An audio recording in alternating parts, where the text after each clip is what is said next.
Hay líneas que son muy difíciles de cruzar, y lo son porque no hay vuelta atrás. Cuando das un paso hacia la interpretación, en este caso, el caso que hoy nos ocupa, irremediablemente lo sigues con otro que se inicia con un movimiento, con un destino siempre incierto, como es esta profesión, pero apasionante. La persona que hoy nos acompaña podía haber sido cualquier otra cosa o podía haber seguido cualquier otro destino. Aunque se piense lo contrario, y de eso vamos a hablar, pero decidió este. Seguramente porque cuando pensó en ello, pensó que era la hora de ser valiente. Y ella lo es.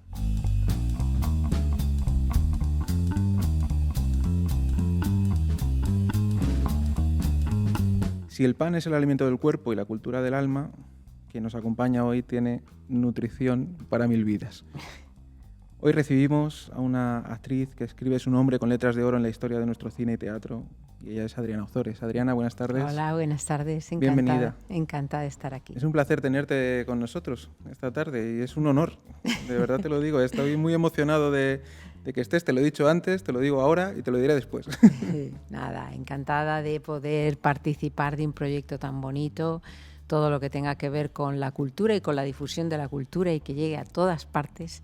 Me parece necesario. Iba a decir fantástico, no, necesario. Pues muchas gracias. Y como todo tiene un principio, nos gustaría saber cuál es el tuyo. Porque uno piensa, al final lo estábamos hablando ahora, es siempre Adriana Ozores, pues de familia, de una saga de artistas de renombre. Gente importantísima ligada al cine, al teatro, a la interpretación. Y uno normalmente, cualquiera tiende a pensar, pues, oye, esto venía dado ya, tenía que ser así.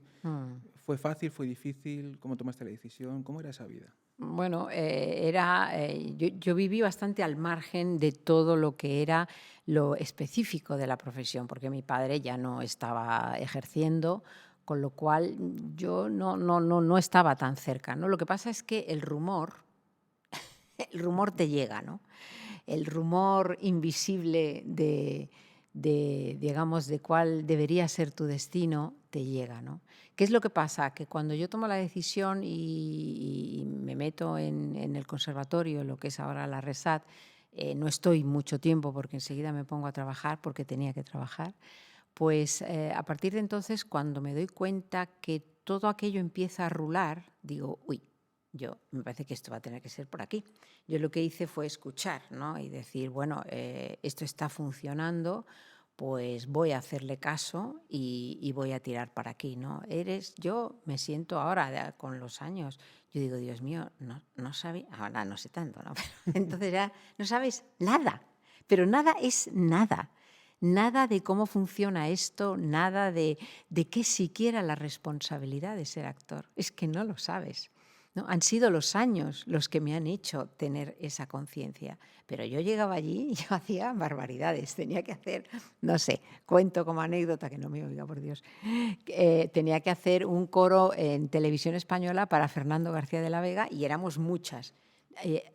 Teníamos que sabernos la letra. Allí nadie se supo nunca nada, pero a lo largo de todas las temporadas. O sea, que decirte, había algo que eso sí que es, de alguna manera, es herencia de lo que en un momento dado fue esta profesión de lúdica. Lúdica en el sentido de juego. O sea, hoy en día los chavales son infinitamente más responsables que éramos nosotros, pero ¿dónde va a parar? Y lo que eran mis padres. Toda esa generación no sabían lo que era el concepto, como te diría yo, como sí, de responsabilidad de lo que es actuar. No, primero era gente de posguerra. Entonces te hacía falta otras cosas, te hacía falta comer todos los días, darte comer a tu familia y era un medio de poder subsistir en aquella época, ¿no? Pero se lo pasaban genial, no es que se lo pasaran mal o que fuera todo así muy dramático, no, se lo pasaban bien. A medida que ha ido pasando el tiempo, lo digo por mí misma, ¿no? Pues la gente ha ido como tomando más conciencia de la profundidad que tiene este trabajo, ¿no? Y yo he llegado tarde a reconocer la profundidad que tiene el hecho interpretativo, que realmente es un arte con mayúsculas, porque yo de entrada yo me dejé llevar por aquello, la marea, y me dejé llevar por todo lo que, por cómo me facilitó la vida esta profesión y cómo y de alguna manera el conocimiento que yo traía en el ADN de lo que era esta profesión. O sea, ha sido muy tarde que yo he dicho, que me dedico a una cosa que tiene un calado, pero ha sido tarde, sí.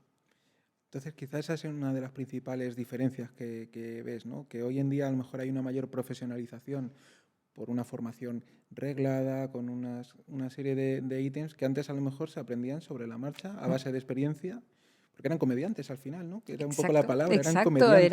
era eso, lo de Fernando Fernán Gómez, lo de Viaje a ninguna parte, ¿no? Sí. Éramos cómicos de la legua. Era, bueno, pues que ibas de pueblo en pueblo. O sea, en mi familia no tuvieron casa durante no sé cuántos años, 10, 12, 13 años, porque iban de lugar en lugar, vivían en los trenes, la vida la hacían en los trenes, ¿no? Y esa era un poco la manera que, como se entendía la interpretación, a medida que aparecen, bueno, pues tanta gente tan importante dentro del mundo de la interpretación y sobre todo del cine, con los Lee Strasberg, con todo este tipo de gente, empieza a entenderse, primero con Stanislavski, empieza a entenderse la interpretación, que esto es otra cosa. Hay algo detrás. Hay algo detrás y algo de calado y estamos contando cosas. Claro, ya lo contaron los grandes, ya lo contaron las grandes tragedias griegas, romanas, ya lo contaron unos Shakespeare, ya lo contaron un siglo de oro español. Es que ya lo habían contado, pero de alguna manera empezó a tomarse, empezó a tomarse en serio esta profesión, como valorar lo que era una expresión artística. Y la propia evolución de la profesión, seguramente desde los años 60 hasta lo que luego terminar siendo los años 90, fijo esas fechas porque quizá sean unas fechas un poco definitorias, ¿no? Un poco. De cómo es el cambio de pasar también de esos comediantes, ¿no? Y ese cine un poco más de comedia y demás, hacia un cine un poco más sesudo. Sí. Hombre, no sé si sesudo, ¿no? Acabo de hacer ahora mismo la elección de la joven compañía. A una serie de actores nos han dado un listado de casi 200 alumnos por cada uno y de los que nosotros hemos elegido, 9 chicas y 9 chicos, luego se hace una selección presencial, ¿no? Nosotros lo hemos hecho a través de audio y tal igual. El nivel de preparación de los chavales, ¡guau! El nivel de preparación, gente muy preparada, con mucho conocimiento de lo que es la interpretación y luego danza, piano, flauta, guitarra, canto, o sea, con mucha preparación, con todo lo que conlleva el hecho interpretativo. No, nada que ver, nada que ver. Y volviendo al tema de tu familia, ¿a ti te costó decir que querías dedicarte a esto, ser actriz? Porque uno a priori puede pensar, bueno, viene de una saga familiar vital, importantísima en la historia de la interpretación en nuestro país, pues en principio se tiene que dedicar a eso, no puede dedicarse a otra cosa. Pero yo me imagino que seguramente eso no fue tan sencillo, seguramente... No, o sea, fue sencillo, al principio fue muy sencillo, porque yo directamente dije, yo pues igual esto. No, igual en vez de empezar, claro que empecé con Mariano, ¿no? Pero yo quise entrar en el conservatorio y prepararme una prueba y tal y cual. Y eso al principio fue muy, ¿cómo te diría yo? Fue fácil. Enseguida me admitieron en el conservatorio, y tal. Pero luego yo dije, ¿qué está pasando aquí, no? El otro día me comentaron de Emilio Gutiérrez Cava, compañero al que adoro y también perteneciente a una saga, ¿no? Y él comentaba el terror que le dio en una ocasión, que casi estuvo a punto de irse al lado opuesto cuando tuvo que estrenar una función de teatro, ¿no? O sea, la carga de responsabilidad que tienes, porque no eres tú solo el que estás ahí delante de un escenario, sino que por algún motivo tú tienes a todo... A todos estos los tengo detrás. Dios mío, me quiero morir. Esto es demasiado para mí, ¿no? Cuando yo descubrí esto es demasiado para mí, fueron los 10 años que estuve en el CNTC, en la Compañía Nacional de Teatro Clásico, interpretando los papelones de mi vida del siglo de oro, muy pequeña, muy no sabiendo qué hacía ahí, por qué me había tocado esto. Yo no puedo con tanto. Entonces fue ahí un poco cuando, digamos, y me hice mayor en todos los sentidos, ¿no? Pero bueno, también es verdad que allí aprendí una cosa hermosísima, y es el respeto por esta profesión profundo, el respeto por la actuación, la valoración de grandes textos, la valoración de grandes interpretaciones, poner en valor lo que es no solamente la interpretación, sino una escenografía, un vestuario. Claro, es que allí pasaban los mejores escenógrafos, los mejores dramaturgos, los mejores poetas del momento, el mejor vestuario, no sé cómo íbamos vestidos. O sea, quiero decirte que toqué algo de la mano de quien era su director en ese momento, de Adolfo Marsillac, toqué algo muy alto, muy alto. Y he sido consciente de eso después. No tanto en el momento estaba asfixiada, pero después es cuando me he dado cuenta Con la reflexión, ¿no? Exacto, ¿no?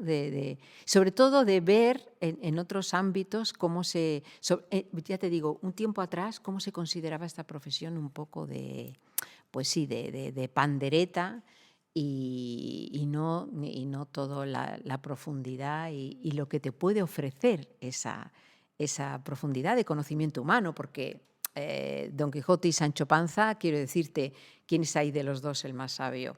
Pues seguramente Sancho, ¿sabes? Entonces, pues un poco eso, sí. Bueno, pero es lo que te ofrece a ti como actriz, en este caso, pero lo que ofrece al público que lo ve, ¿no? Porque al final uno Eso es lo que quiero encuentra decir. inspiración, Eso es lo encuentra... que quiero decir. O sea, que no es solamente nosotros, sino que eso se transmite, ¿no? Y eso y luego queda un legado, ¿no? Queda un legado. No es verdad que desaparezca. Tú entras en el clásico y tú estás oliendo eso todo el tiempo. Todo el tiempo. ¿Y qué interpretación recuerdas, qué texto de aquella época que dijeras, o que digas, este texto a mí me marcó"? Es que todos. No hay ninguno, sé, ¿no? La No hay un Celestina, único. El médico de su honra, comedias, pues El vergonzoso en Palacio o La verdad sospechosa. No sé, es que todos los textos, es que no hay, o sea, todo está jugoso, todo es, ¿sabes? Y todo te habla no de cosas muy sesudas, sino de la condición humana, que en definitiva es, de alguna manera, a lo que nos dedicamos, ¿no? Cuanta más capacidad tengas de absorción de eso, ¿no? Más personajes puedes interpretar. Pero quizá eso sea la parte, me imagino yo, sin ser actor, claro, la parte más compleja, porque tal vez lo que parece más sencillo es lo más complejo de interpretar. Totalmente, totalmente de acuerdo. O sea, tú puedes interpretar, tú dices, bueno, pues yo voy a hacer, no lo sé, cualquier personaje, una duquesa, otras capacidades, lo que tú quieras. Y puedes interpretar en esta capa, pero en esta y en esta, en esta y en esta, en esta y en esta, y tira para abajo todo lo que tú quieras, ¿no? Para mí, ¿qué me resulta más apasionante? Pero porque soy así, eso sí que no tiene nada que ver con mi casa, soy yo así, es eso, ese buceo. Yo me acuerdo que cuando era pequeña yo decía, hay que ver lo rara que soy. Porque yo no, es verdad, no era pues de irme a discotecas o de... No, yo me sentaba en un banco con una amiga mía a ver pasar gente. Y claro, ¿qué es lo que aprendes como actor? Lo primero que tienes que saber como actor. A descubrir, a mirar, a estudiar el comportamiento humano. A mí pocas cosas se me escapan de la gente, porque he aprendido a observar. Y he aprendido a darme cuenta de todo, desde un tic hasta qué quiere decir un suspiro, hasta, uy, esos dos están enamorados y todavía no lo saben, por ejemplo, ¿no? O sea, acabas aprendiendo mucho con la observación y eso es uno, digamos, quizá la primera lección. Seguramente sería la primera lección, sí. Y eso lo coges, lo asumes y lo usas, ¿no? Entiendo, cuando puedes, cuando tienes la oportunidad, porque que a veces seguramente será una simple línea en un texto, en una obra de teatro, pero ahí todo ese aprendizaje lo llevas. Exacto, todo ese aprendizaje lo tienes que aprender a introyectarlo, porque hay mucha gente que tiene esa capacidad de reconocer cuál es la condición humana, cuál es esta característica, cuál es esta naturaleza, cuál es esta personalidad, ¿no? Pero luego, ¿cómo lo llevas a ti? Ahí está la gracia. ¿Cómo haces eso tuyo? Claro, normalmente las escuelas nos enseñan esto, el personaje es una cosa y tú eres un medium. Yo eso no digo eso. Yo digo, el personaje es una cosa, yo soy otra, y surge una creación de los dos. Además de la del dramaturgo, además de la dirección, además del que hace las luces, además en el caso del cine, además del que hace el vestuario, además de quien hace el arte. O sea, es un hecho creativo comunitario entre muchos. Y no solamente por lo práctico, realmente por nuestro compañero que ha puesto las luces o los que llevan las cámaras, sino porque realmente cuando todos se focalizan en una sola cosa, surge una creación conjunta. Y además ahí te ves obligado a construir un mundo que solamente tú debes mirar. Porque tú estás en una habitación interpretando un personaje, ¿vale? En cine, por ejemplo. Sí. Y claro, tú estás representando un personaje que a lo mejor está sola en ese momento, tiene que llorar por rabia o tiene que reír, y estás sola en la habitación, pero en realidad tienes 20 personas detrás de ti. Ese trabajo tiene que ser muy complejo de lograr hacerlo. A ver, lo primero que tenemos que aprender, o sea, pero primero, la primera lección, hemos dicho, aprender lo que es la condición humana y observar. Y la segunda lección es concentración, la capacidad de concentrarte.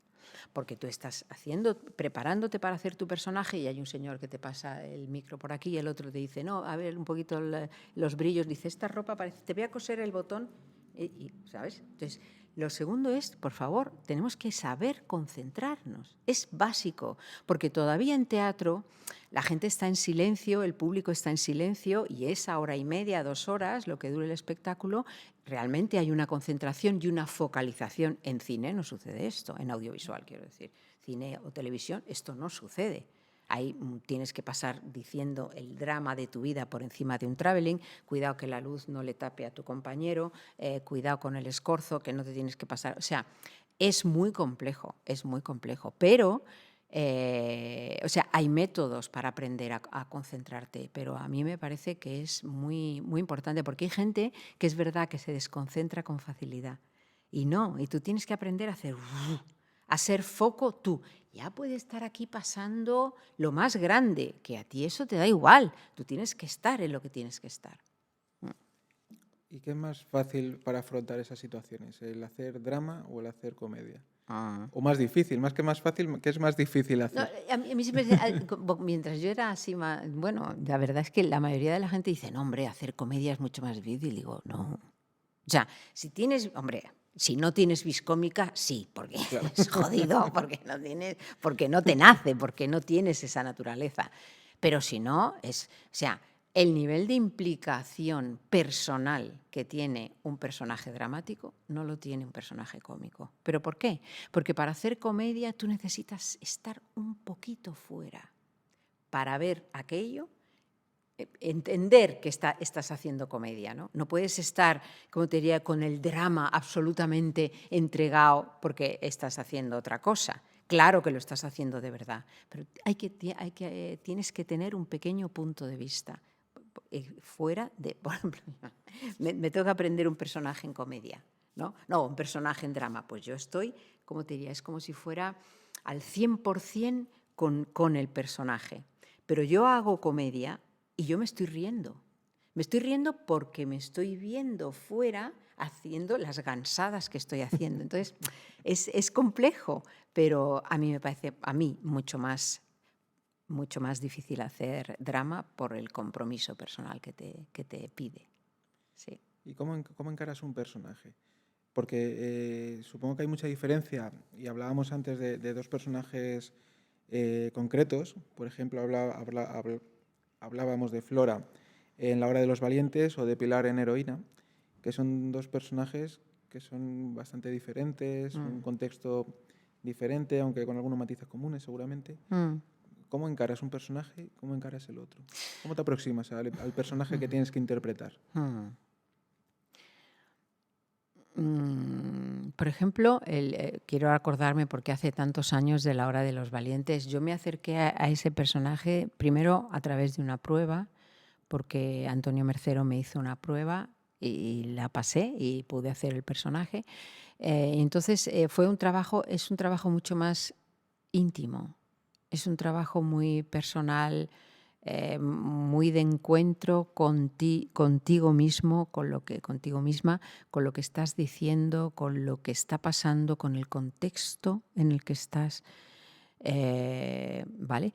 Pero en cambio Heroína fue un trabajo que yo fui creando con la ayuda de la persona que yo interpreté. O sea, yo viví con Carmen Avendaño para poder hacer Heroína. Y el conocerla, el saber de su inteligencia, de su capacidad de gestión y de su humanidad, y sobre todo está viva Carmen, es visionaria. Es de las primeras personas que mezcla los reinsertados, porque sí tienen que haber pasado la dependencia, los reinsertados de la droga los mezcla con gente de la calle, ¿no? Porque dice que ella fue la primera, es pionera en eso, en este país. Nadie hacía eso, cada uno tenía que estar por un lado, ¿no? Y, por ejemplo, y fue ella, estando con ella, viéndole, me llevó a la cárcel, me llevó a abogados, me llevó con jueces, estuve en su casa, me hicieron una fiesta todas las demás madres que habían perdido hijos. O sea, ahí sí que tú dices, wow, yo me he alimentado de otra cosa que no soy solamente yo, en absoluto. Claro que sí, pero no. O sea, es que nos pasaban cosas de verdad. En el Pazo, uno de los pazos de lo que fue una de las grandes casas de un narcotraficante, hicimos una escena y bueno, a la gente del pueblo no le gustó nada, porque claro, era su benefactor. O sea, claro, quiero decirte, o sea, tú te vas alimentando de algo muy verdadero de otra gente. No es que cuando tú haces un personaje contigo no sea verdadero, claro que sí, pero el hecho creativo es más íntimo, es más, es una implosión. Y el otro es hacia afuera, ¿no? Porque es que realmente yo ¿cómo iba a obviar a Carmen? Es que no, primero que interpretaba a esa persona, y claro, yo absorbí todo lo que pude de ella. Luego, el proceso de creación del guión que hizo Ángeles González Sinde fue una maravilla, y el productor Gerardo Herrero, estuvimos todo el tiempo hablando con la familia, consensuando con ellos el guión, cada palabra que decíamos para que no se sintieran ofendidos. O sea, fue un trabajo muy, muy bonito. Eso te iba a preguntar, cuando te acercas a un personaje al que tienes la oportunidad de conocer porque lo vas a interpretar, es decir, te aproximas a un hecho real más o menos próximo en el tiempo y que te permite conocer a las personas de las que se va a hablar, en este caso en esa película, ¿surgen muchos conflictos a la hora de cómo se van a tratar según qué temas, cómo se va a abordar la interpretación? Porque debe ser muy complejo. Al final, tú vas a prestar tu voz, tu cuerpo, tu interpretación a una persona que está viva y que ha vivido unos hechos que luego supongo que no termina de saber si van a terminar siendo fieles a la realidad, lo que se va a trasladar a la pantalla, porque a veces tampoco es sencillo hacer una traslación concreta. Es que no lo es, y uno no puede evitar la subjetividad. ¿Cómo vas a evitarla? Eres tú, es el director con su idea de cómo son las cosas, es arte, en el caso, por ejemplo, de La Duquesa de Alba, es arte, cómo entiende las cosas, es vestuario, pues el director llevaba un dossier así de lo que era la vida de la duquesa, ¿no? Pero él tenía su interpretación y su punto de vista, y se consensuaron algunas cosas, pero bueno, igual algunas cosas tampoco les acabó de convencer, porque tampoco ellos son dueños, especialmente, no son dueños de su vida, ¿no? Le pasa como a la monarquía, ¿no? Que no son dueños de su vida, ¿no? Pero en el caso, por ejemplo, de Carmen, sí que es verdad que se tuvo infinito respeto, porque si no, O sea, íbamos a hacerlo en su tierra, en su casa, con sus medios. Bueno, no en su casa concreta, pero era su mundo. Su zona. Si tú no estás, a favor de obra y pidiendo permiso para todo en el sentido más bonito de la palabra, o sea, consensuándolo todo, es muy difícil, ¿no? Y aún así, en el caso de la duquesa, nos dejó todo. Porque hacíamos... Pero bueno, de eso que estamos en la biblioteca que tiene en Liria. No, en Liria no, sí, en Liria. En una biblioteca que es, bueno, incunables, las primeras ediciones del Quijote, los mapas verdaderos de Cristóbal Colón. O sea, que te cuentes poco, ¿no? Zuloaga allí, hay un cuadro de Zuloaga y el percha de sonido, ¡fum!, pasando por el Zuloaga y todos... Bueno, o sea, menos mal que no estaba ya allí, pero quiero decirte que fue muy generosa, ¿no? Fue muy generosa dejándonos algo que no es de ella, que ella cuida, ella tiene la responsabilidad, en la familia tiene la responsabilidad de cuidar, pero que es de todos nosotros. Y al interpretarla tú, adquieres esa responsabilidad. Totalmente. Por delegación. Exactamente, de alguna manera sí. Pero tampoco puedes, tampoco puedes serle fiel absolutamente a ella, porque entonces es muy difícil transitar un personaje. O sea, por eso te digo siempre que es cosa de dos o de varios, no es solamente de esa carcasa externa, sino que también tú ahí tienes que contar, no eres un medium, no, tú, porque es este cuerpito, es esta cara, es este pasado, es esta familia. Es mi contexto social, es el colegio, son mis hermanos, mi madre, mi tía, lo que me gustan los perros. O sea, quiero decirte que soy yo también la que estoy ahí, ¿no? Entonces es esa mezcla. Y tienes que conseguir hacer llegar al espectador tu interpretación. Exacto. Que eso es lo complejo. Sí. Conseguir que se crea ese personaje que tú estás transitando, como dices. Al final, tú prestas todo tu entorno y todo tú lo prestas, pero eso se tiene que entender. Si no hay una complicidad, hay que entender ese lenguaje. Claro. Si el espectador no le llega, en realidad podríamos decir que la actuación ha fracasado.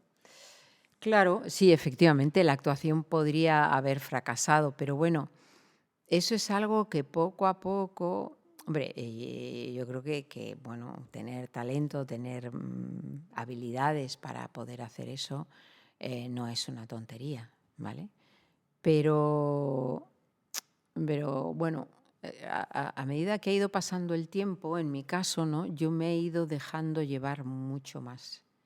Yo antes tenía la necesidad, seguramente, vamos, por eso, por miedo, ¿no? Tenía como la necesidad de controlar más. Ahora, a medida que pasa el tiempo, menos mal que estoy abandonándome más a la posibilidad de las cosas, a que somos unos cuantos los que estamos ahí, enfocados hacia ese concreto que va a salir, ¿no? Y bueno, creo que es una manera de explorar otros espacios, sí, de interiores me refiero, o del personaje. Y hacerlo de esa manera más tranquila te está haciendo hacer un mejor trabajo. Sí, no sé si mejor, por lo menos más abierta, eso sí, eso es así, sí.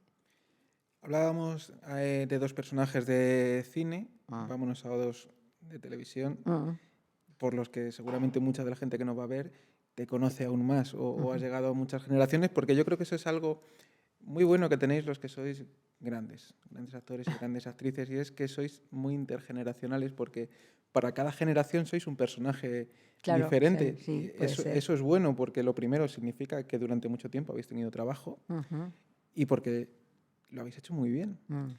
Entonces te hablo ahora de Doña Teresa, de Gran Hotel, y de Lola en Los Hombres de Paco. ¿Esos personajes qué fueron? ¿Qué significaron para ti? Bueno, primero fue Lola, ¿no? Lola, ¿ves? Lola es un caso para mí claro de que es algo que creamos entre todos. Primero se hizo una comunidad de amigos, éramos todos amigos, ya no nos podíamos reír más, no me podía hacer más gracia mi Paquito, o sea, no me podían hacer más gracia los compañeros, teníamos que estar cortando a cada momento porque nos reíamos de lo que disfrutábamos entre nosotros, ¿no? Entonces ahí se creó una comunidad, no voy a decir familia porque no es porque no me gusta que suene ñoño, sino porque no es real, sino que se creó una comunidad de bienestar, de estar a gusto, de pasárnoslo bien, de divertirnos, de entender ese lenguaje, la propuesta, en este caso de la productora, de los directores, de los realizadores, de esa propuesta y ya te digo, de pasárnoslo muy bien. Eso fue Los hombres de Paco. Es que realmente los guiones eran, por Dios, por favor, esos mequetrefes, o sea, esos policías que eran lo más chapu. Es que es súper divertido contar eso, ¿no? Y algo tan cercano para la gente, tan de barrio, tan cercano, tan sencillo, ¿sabes? Y al mismo tiempo tan humano, ¿no? Tocaban tantos temas, ¿no? Y dentro de las risas, de la comedia, de todo eso, ¿no? Pues eso, acordarme de Paco Tous, que actor magnífico, o sea, magnífico, pero da igual, todos, Pepón, Michelle, todos, ¿no? Grandes actores. Y Doña Teresa, pues es un personaje que se fue, que se fue haciendo poco a poco y bueno, es la posibilidad de crear una mala, ¿no? Porque a veces los actores nos da mucho miedo ser malos, ¿no? Porque realmente socialmente ser malo, socialmente está mal visto. Pero claro, confundimos los actores a veces que el ser malo como actor te van a... No. O sea, a ti te toca hacer Lady Macbeth y tú tienes que hacerla la más mala hasta el final de los finales, ¿no? Y es más, bucear en esa parte de la condición humana, ¿no? Porque es también parte de lo que somos, ¿no? Y Doña Teresa me dio esa oportunidad, ¿no? Yo me lo pasaba siendo mala, qué divertido, ¿no? Cuando te entregas a un personaje así y no tienes pudor, porque yo lo hacía sin pudor, ¿no? Pero eso, hay actores que a lo mejor no les pasa, ¿no? Pero hay otros actores que tienen que dar ese salto a la falta de pudor en hacer un personaje verdaderamente malo y no tener problema en interpretar a un perverso, ¿no? Eso es muy bonito. Que no era tu caso, porque no habías interpretado un personaje a lo mejor con esa maldad, o que te hubiera dado la posibilidad, que supongo que también te lo da el trabajar en una serie y no en una película, sí, de convivir más tiempo con el personaje, ¿no? Que esta tarea que dices de construirlo, de poco a poco ir dándole la vuelta un poco más. Hombre, yo previo hice una Lady Macbeth. Y eso, wow, esas son palabras mayores, ¿no? Desde dónde, o sea, es la ambición de poder, ¿no? Y como ella urde, le da igual, urde un asesinato, urde lo que haga falta contar de conseguir eso, ¿no? Entonces eso es muy bonito, contar eso y contarlo buceando en ti, buceando en esa parte del ser humano que está ahí, que lo estamos viendo todos los días, ¿no? Pero bueno, en el caso de televisión, como dices, de Doña Teresa, pues es todos los días y bueno, quiero decirte, cuando acabas disfrutando, yo me acuerdo el día que le empecé a dar de latigazos a la compañera y bueno, ella llevaba un corsé, ¿no? Hicimos primero pruebas para ver si eso le dolía o qué, y yo decía, ¿te duele? Y dice, no, dame. Entonces, pues, es verdad, tienes la oportunidad de expresar una parte que tenemos. Hombre, no digo que la tengas, pero que en un momento dado podemos beber, no se puede decir de este agua no beberé, y que tienes la oportunidad de expresarla, porque si no la vida, pues no lo vamos a hacer, ¿entiendes? Pero un personaje te da la oportunidad de ser perverso, de ser malo, de ser, ¿sabes?, de ser violento, ¿sabes? Tantas cosas que no nos permitimos, ¿no? Entonces es muy sanador. ¿Y cuántas cosas has conocido de ti a través de tus personajes? Cosas que tú no pensabas que tenías hasta que te ha llegado un personaje con el que has tenido que tocar alguna tecla interna que has dicho, oye, pues yo tenía un poquito de este personaje y no lo sabía. Sí. No, por ejemplo, pues liberarte de prejuicios, ¿no?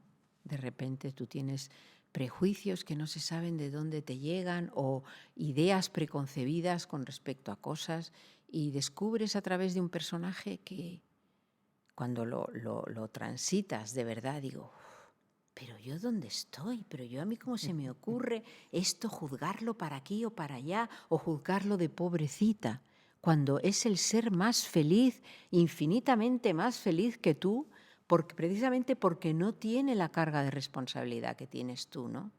Y es un personaje, pues el personaje puro, ¿no? La pureza, ¿no? Donde no hay dobles intenciones ni más capas, ¿no?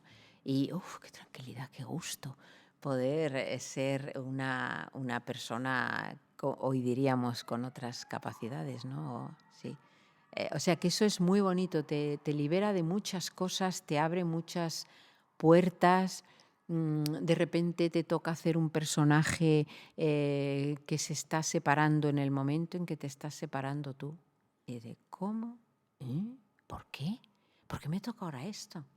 Entonces, bueno, si tienes un poquito de conciencia, te das cuenta que primero que lo vas a poder aprovechar para aquellas cosas que tú en tu vida no te atreves, pones barreras, no quiero, me duele, me hace daño a mí, pero en el personaje no. El personaje siempre es un compañero, siempre es alguien que te arropa, que te cuida, que te acompaña y que te permite expresar una serie de cosas que solo, no te atreves, ¿sabes? Y lo puedes sacar Exacto. de una manera que de otra forma quedaría para ti. Exacto, no te atreves, tienes miedo, te da miedo, es eso lo que hablábamos de ser malo, ¿no? Te da miedo reconocer esas partes que no, que no sabes lo que eres capaz de hacer en según qué circunstancias.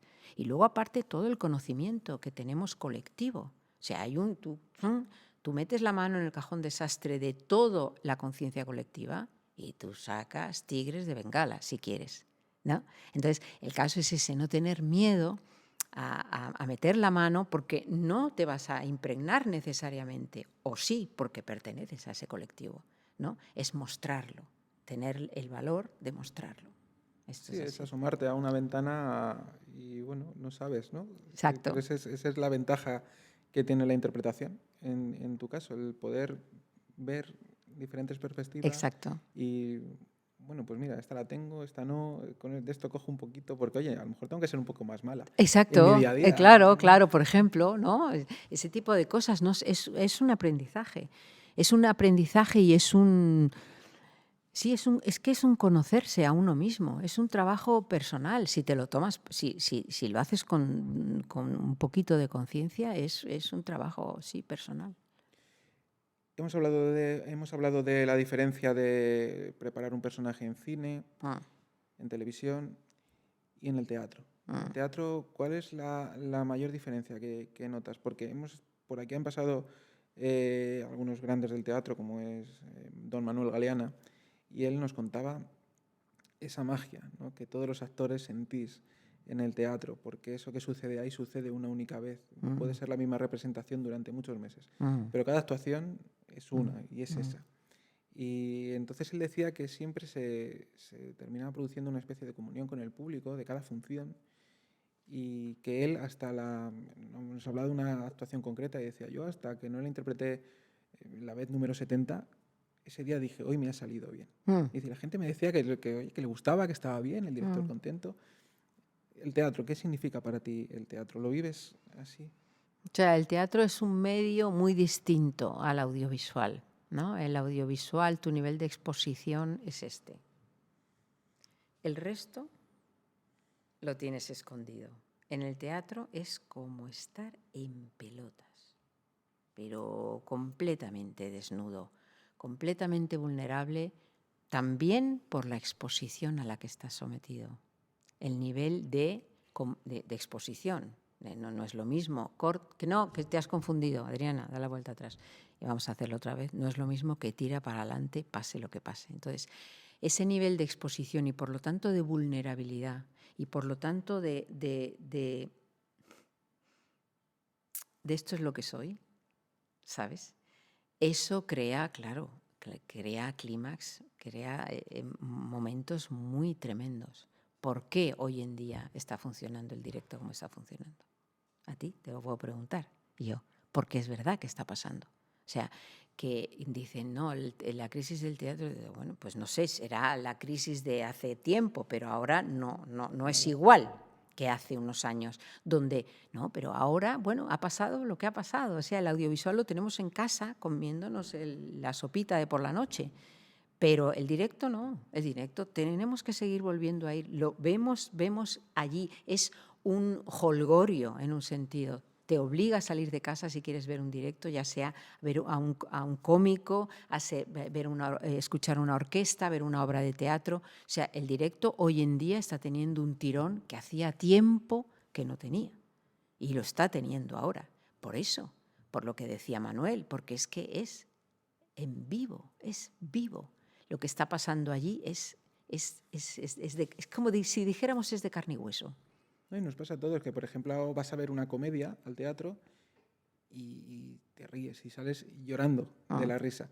Y lo mismo lo verías a lo mejor en casa y, bueno, a lo mejor sueltas alguna sonrisa, pero no te contagias de lo que hay alrededor, del resto del público. Es vivir una especie de experiencia colectiva en un momento. Exactamente eso. O sea, una de las cosas que enseño en las clases es eso, cómo el hecho creativo no soy yo sola, que lo hago encima del escenario, o el dramaturgo, o el director, o quien sea, sino que somos todos. Además, hoy en día se habla tanto, por ejemplo, de la importancia que está adquiriendo el teatro como valor terapéutico, con otros valores, con lo que son las neuronas espejo. O sea, realmente es un hecho colectivo, creativo, en comunidad. No soy yo sola. O sea, lo que yo hago yo sola, vamos a suponer que yo tuviera un escenario yo en mi casa, interpretando, no tiene nada que ver si ya tengo un espectador. Imagínate si tengo 300, 400 espectadores con los que estoy compartiendo un sentir, compartiendo una vida, compartiendo, ¿sabes? Es que es colectiva, es colectivo, por eso tiene ese atractivo tan grande, porque no es, el público no está, sí puede ser, ¿no? Pero no, está participando de lo que está sucediendo ahí arriba, ¿no? Entonces, bueno, es chulo y además si lo que contamos es bonito, pues mola más. Hombre, algo debe tener porque lleva miles de años con nosotros. Algo debe de haber. Bueno, empezó siendo eso precisamente una catarsis, digamos, lo que hoy llamaríamos terapéutica, una manera de enseñar a la gente las condiciones humanas, por eso se llevaban arquetipos y por eso de eso vienen las grandes tragedias, o el teatro en sí, ¿no? Es la representación de la condición humana en todas sus variedades para que tú lo veas.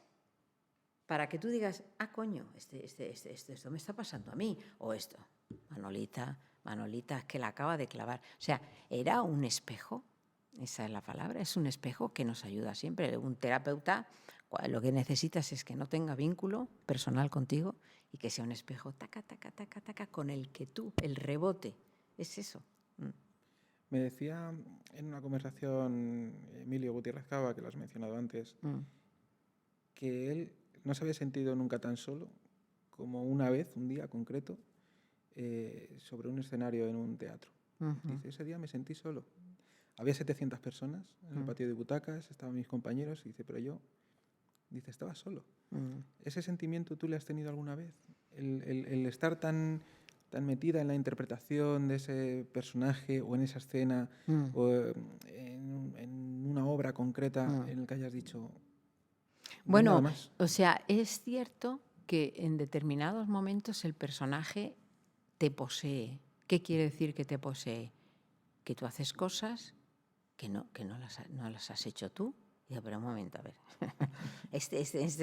¿qué me está pasando? ¿Por qué hago esto? ¿Por qué digo esto otro? ¿Por qué me muevo así? ¿O por qué tal? ¿No? O sea, sí, eso sí lo puedo entender perfectamente. O sea, hay momentos en que hay un personaje que especialmente te toca y bueno, sois, sí, un poco sí, lo entiendo.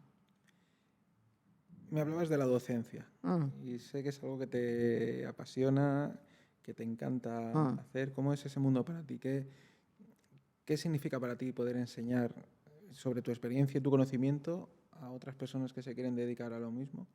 ¿Qué significa para ti? O sea, lo primero es que, o sea, no me lo puedo pasar mejor. Eso de momento, o sea, es egoísta. ¿comprendes? No, me lo paso genial. O sea, no es una cosa que dice, no, ella altruista, no, ella altruista, no, ella egoísta. Ella se lo pasa genial. No, para mí es muy, como dirían los ingleses, es muy exciting. O sea, me produce mucho placer, mucha excitación. Yo no soy nada paciente con nada, no tengo paciencia. No te puedes imaginar la paciencia que tengo ahí. Yo digo, pero ¿de dónde te sacas esto? Si tú no eres así, ¿no?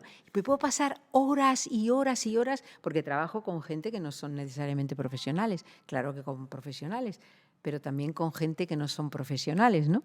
Y entonces de repente digo, pero ¿cómo es posible que yo, hay esta persona que llevo aquí 2 horas con ella para que diga una frase que no le... Y me da igual, yo sigo y zurra. Hay algo, ¿cómo te diría yo? Es como hay algo muy profundo que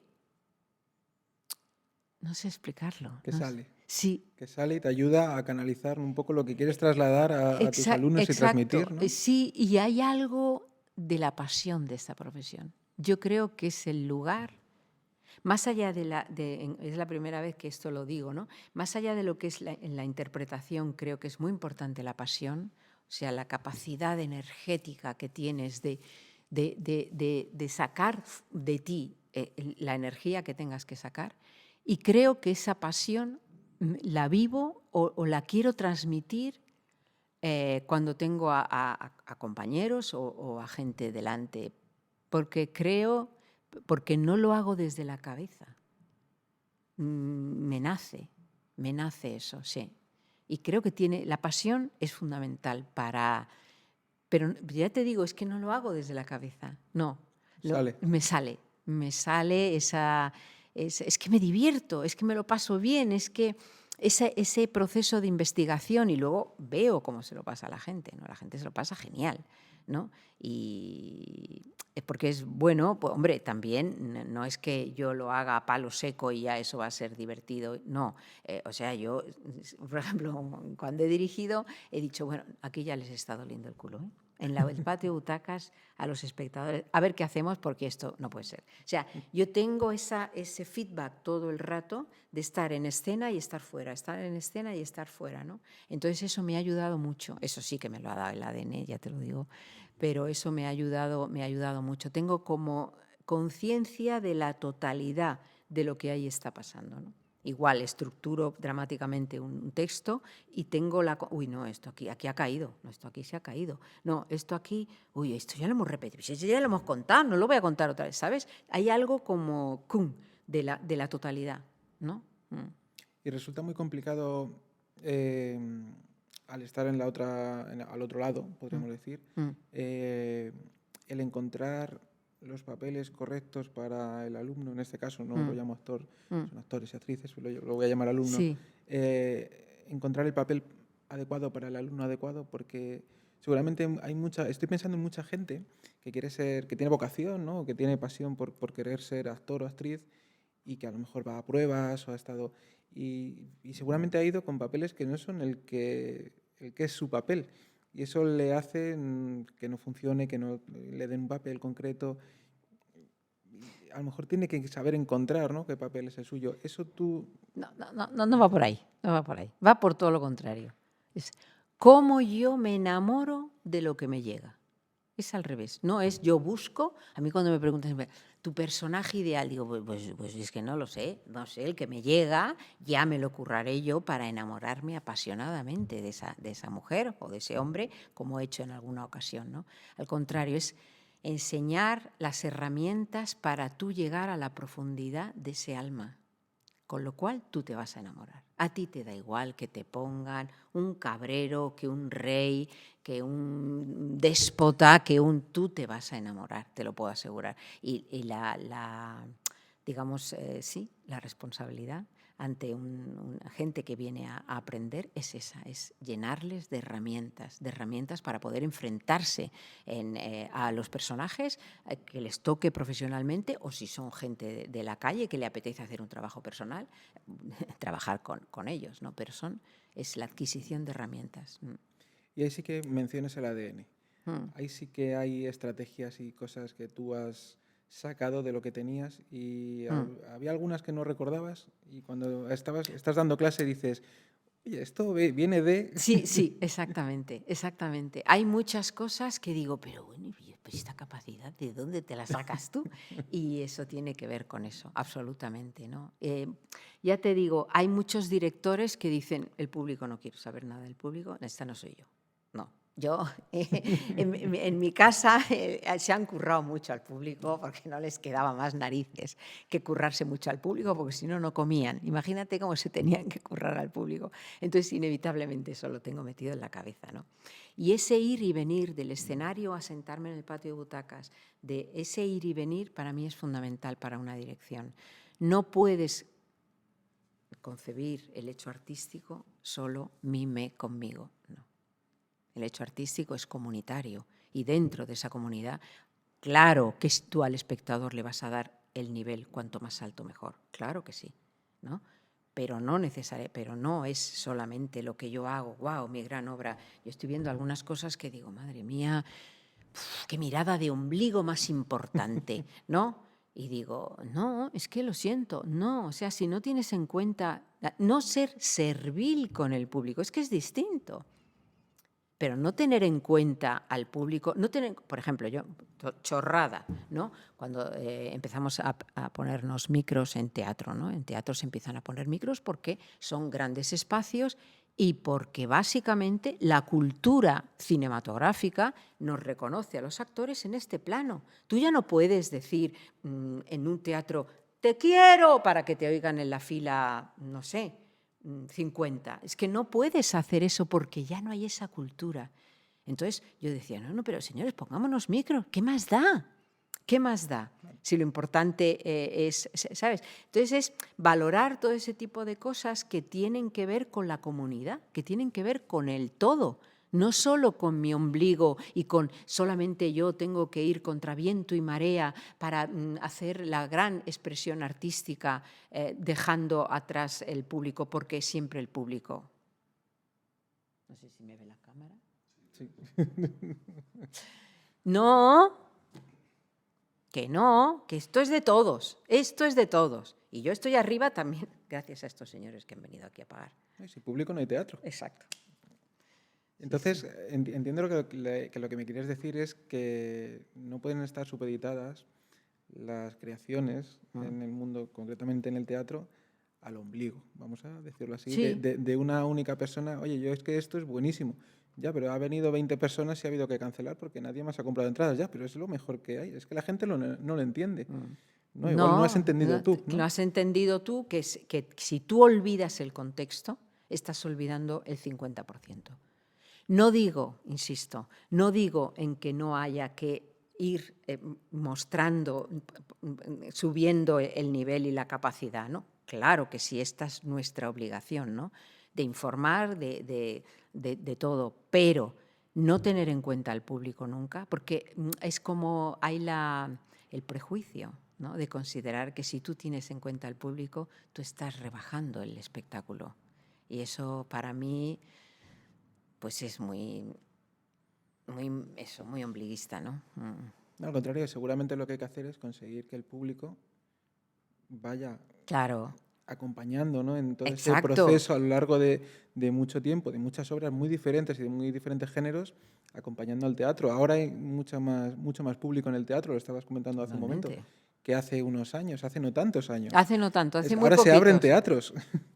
Así es, exactamente. Es una buena noticia. Exactamente, eso es una noticia magnífica, pero es por eso, porque, bueno, es que el audiovisual, lo siento chicos, a mí yo con cariño, por Dios, espero que no me vean, con cariño cuando la gente empieza a decir, no, tenemos que ir al cine, pero vamos a ver chicos, o sea, que es que el cine lo tenemos en casa, en unas pantallas, todo lo que quieras, a lo mejor hay que cambiar un poco ese tema del audiovisual o qué nos inventamos, pero no es por pelotas que tú tienes que ir a un cine, porque no, es que hay que decirte, la gente va haciendo y nos vamos transformando todos.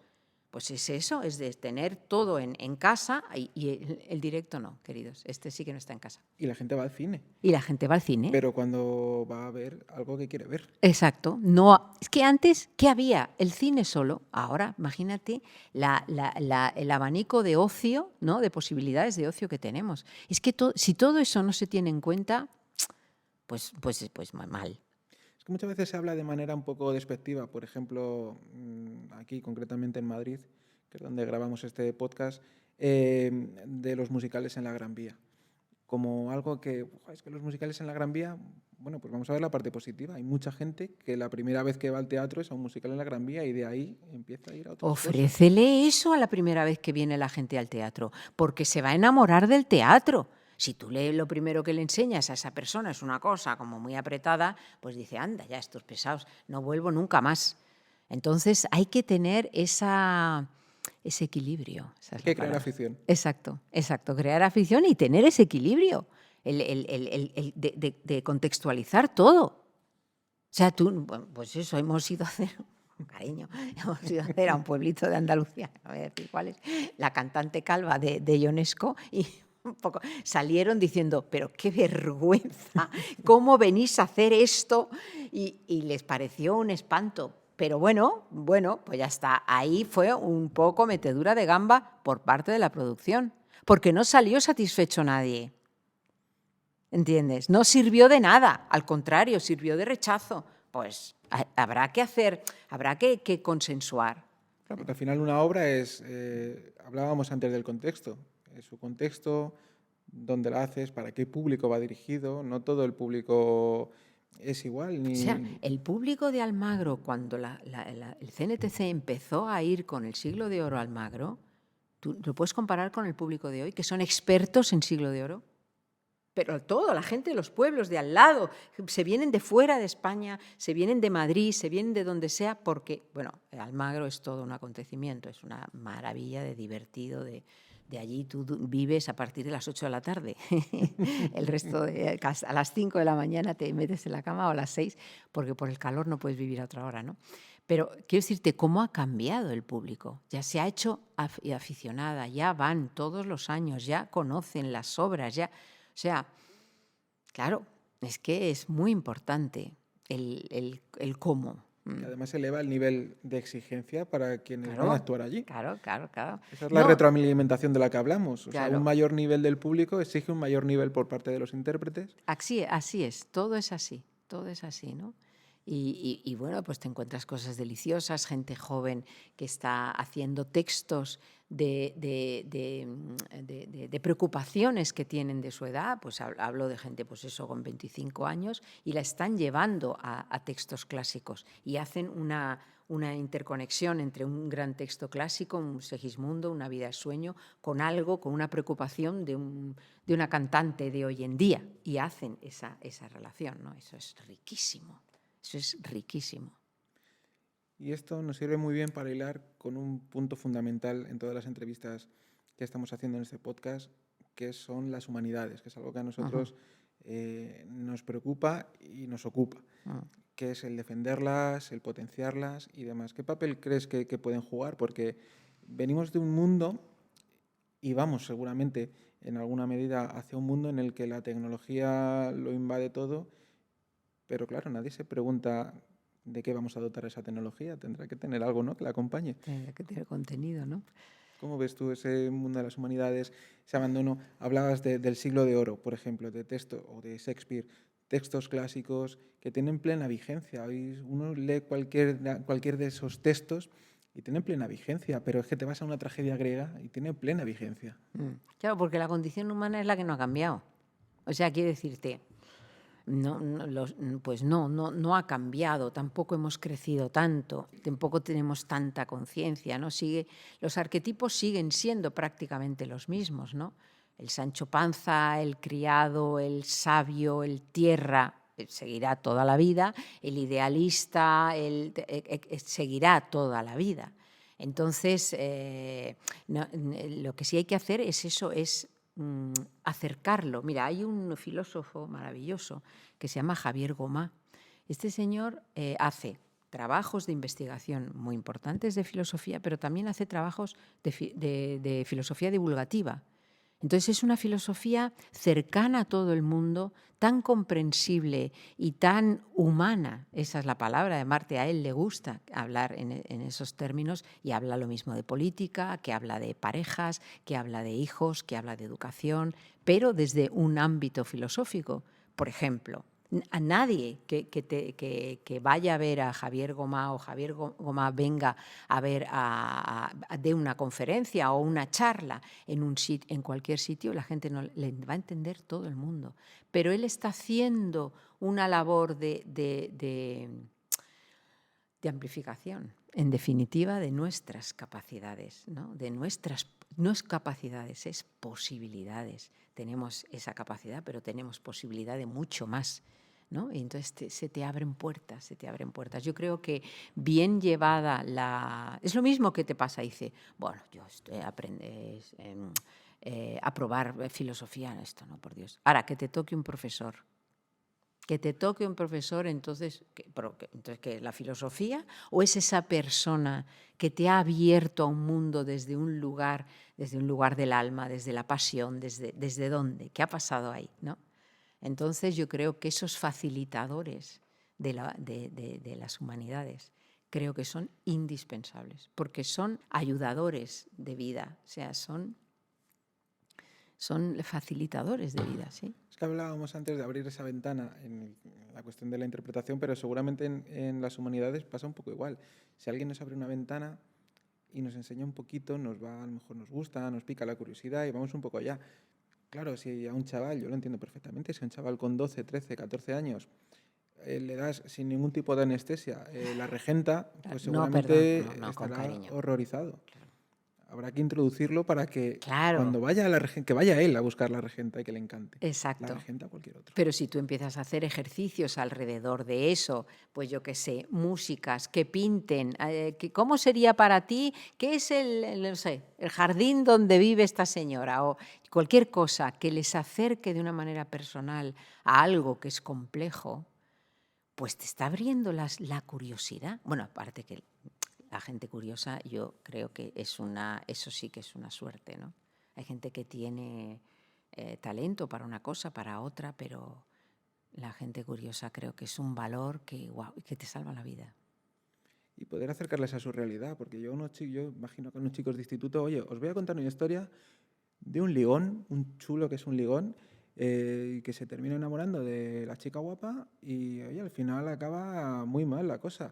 Les estás contando el Tenorio, pero claro. No se lo estás contando de una manera coñazo, lo voy a decir así. Claro. O sea, no es te tienes que leer esto y esto es así, por así, y la métrica es esta, y claro, se lo acerca de otra manera, luego llegarán. Es lo mismo que la gente purista que dice, no, hombre, esta obra de teatro es así, ¿tú cómo vas a hacer una interpretación? Digo, efectivamente, lo que hay que hacer es una interpretación de eso, porque tenemos que acercar eso a este contexto, a nuestros días, a cómo pensamos, a cómo piensa toda la humanidad, que no tiene que ver con tantos siglos anteriores. Entonces hay que hacer esa labor de reinterpretación constante. Ha pasado en todas las expresiones artísticas, por favor, en la pintura. No, o sea, no podemos, o sea, hoy en día entender el arte como lo podían entender los clásicos es de alguna manera, no, porque esa elección ya lo pasamos. Otra cosa que tú quieres hacer el ejercicio, bien, pero eso ya se pasó. Hoy en día lo mismo pasa en la música, en tantas cosas, ¿no? Entonces, bueno, pues hay que ir creo yo que hay que ir adecuándose, participando. Es un trabajo colaborativo, es un trabajo de colaborar con los tiempos que están sucediendo, no de todo lo contrario. A mí la gente que dice, los mayores como yo, no, es que la música de antes era... Uy, la música de antes, pues eso tus padres, ¿te acuerdas de lo que decían de la música que tú oías, que era la que ahora es de antes? Es que da igual, ¿qué más da? No, ahora es lo que interesa, lo que les gusta, lo que les mueve, pues tendrás que acercarte tú a eso, no negártelo, ni negarlo, es que a mí me parece un atraso. Es que la música, por ejemplo, ahora está muy de moda conciertos sobre bandas sonoras, Mm. por ejemplo. Pues seguramente las bandas sonoras son la forma que tiene mucha gente de aproximarse a una música clásica Qué maravilla. que antes no escuchaba. Y cuando van y dicen, no, pues mira, esta es la banda sonora de tal película, la que sea.